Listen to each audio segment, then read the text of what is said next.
morning, Dr. Lestrape. It is me, Paulina Campion Zuniga. It is about to be 12, so I'm really hoping I get this assignment done in time. A couple side notes. Um, I am not going to be speaking on the children in suicide research paper. That just hits a little too close to home, and respectfully, I do not feel like crying for this assignment. So I'm just going to go into the civility versus incivility and teasing in the workplace, specifically teasing in the military, and also teasing as kids. You're going to see me make a whole connection. Just wait, just wait. So first things first, civility and incivility. What makes someone civil and what makes someone incivil, right? Um, which I guess kind of ties into like teasing in the workplace. So in the military, and it's the same thing for the civilian side, but in the military, it is a big culture. Like it, once you get to your unit, to your workplace, like the culture is already set, and it's a work culture. And the same thing for the civilian side. But in the army, it's just so like they believe in you can't teach an old dog new tricks. Whatever's been there for years is gonna stay like that for years, and if you try to make a difference, my God, are you hated? And that comes from experience, right? There was a moment where I was like, hey, I know there's a bunch of grumpy old people here, but I really need to make a change because you can't just be living like this, right? And so I've gotten teased a lot for trying to improve my work ethic or trying to improve the work ethic of my soldiers too, because I'm not here to lead a bunch of grumpy old people. I'm here to lead people who want to get to a goal, you know? Um, and so this all reminded me that just it can be a very sensitive topic to just be teasing, and it's insane. We're all adults. We're all adults, and we still can't figure out like when someone likes something or not. We like, especially in the military, you don't like this. It doesn't vary. Like, there's no in between of okay, I'm sorry to I'm gonna slice you up and bury you somewhere else. Like there's no, there's like no in between.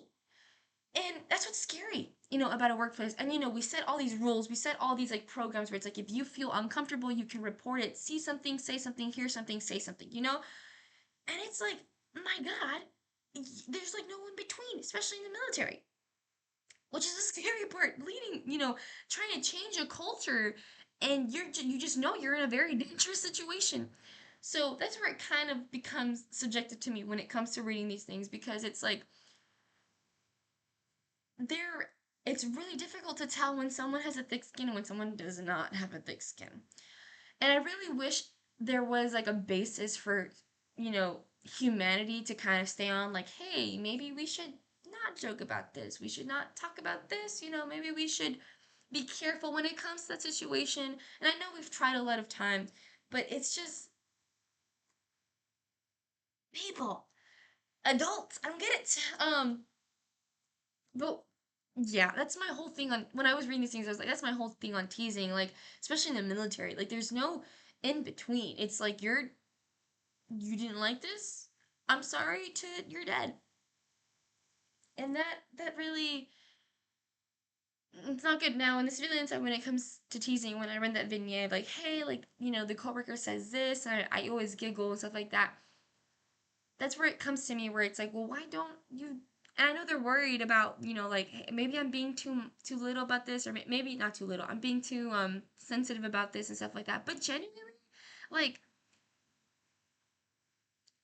I am one person who, like, if you say something and I don't like it, I will personally talk to you and be like, hey, I don't appreciate these jokes.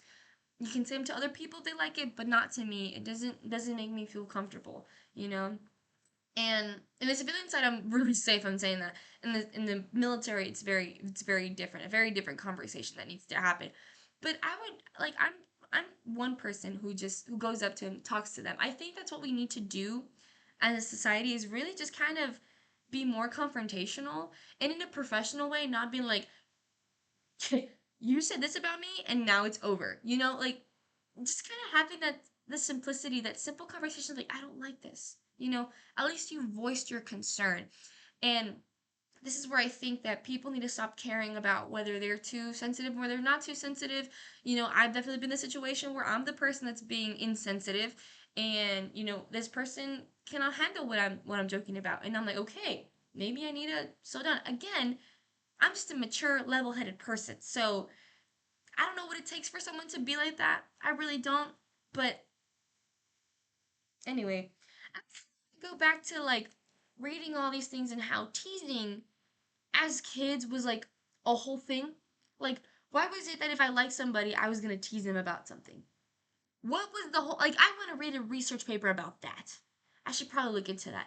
But I want to read a paper where it talks about like why in our minds as children were we like I'm gonna throw a rock at you, and it's because I like you. Some adults still do that to this day. Not throw a rock, but like other things like verbal teasing. I don't understand that. I really don't. I for one have never been wanting to bully. I've never been wanted to bully, and I never wanted to bully. Um, I will not. I will say I am guilty of teasing another child. When I was a child, I was guilty of teasing other children of my age when I was a child because I liked them. So I kind of want to know, and it probably was in the children and suicide thing. I just didn't really want to get into that, but I really want to know like how that ties in together. Like why did we do that as children? You know, it was kind of more of a rant than anything, but I hope you appreciate it. I'm really sorry it was this late, but I hope you understood my thought process. Thank you for coming to my TED Talk.